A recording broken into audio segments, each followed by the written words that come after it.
Hey guys, and welcome to my Adventurer Phantom Knight deck, and this deck is new to the metagame because the Adventurer theme just came out in the TCG, and as we have seen from the OCG, this theme is actually very good, and this archetype is meta changing, and it works really well with Phantom Knights, and I think I've done some deck profiles before, but because of the ban list, some things have changed, and I'll just showcase that.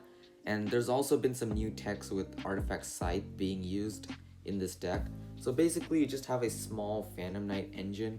It's just the core components. You don't have like an insane amount of Phantom Knight cards, just like one gloves and one cloak, and then you just play three boots, and you also play three Torn Scales, and you also have the Adventurer engine, and E-Telly also came to 3, so you have that in the deck, which is a great extender.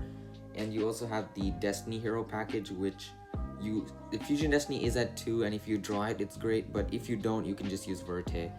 And the basic combo is basically you start with the Adventurer archetype, and you just set up a board so that you're Nibiru proof, basically, because your Griffin can negate Nibiru, and you just do that before you do anything else.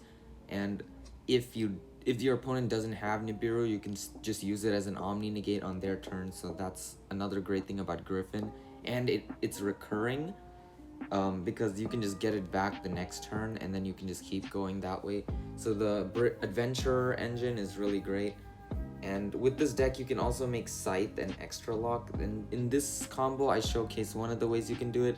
Another way you can do it is you actually summon your Breaksword, and then you have a Fogblade in the grave, and then during opponent's turn, you can Fogblade summons back Breaksword, and then Breaksword can, since Breaksword is summoned to a zone Rusty points to, Breaksword can destroy the Scythe, and if they have Droplet, they'll have to, if your opponent has Droplet, they'll have to use it.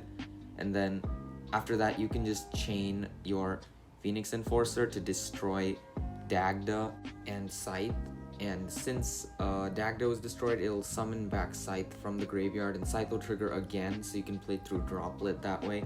That's just another thing you can do, and this is basically just best case scenario. The deck can set up multiple negates like this. Thank you so much for watching, and I'll see you in the next video.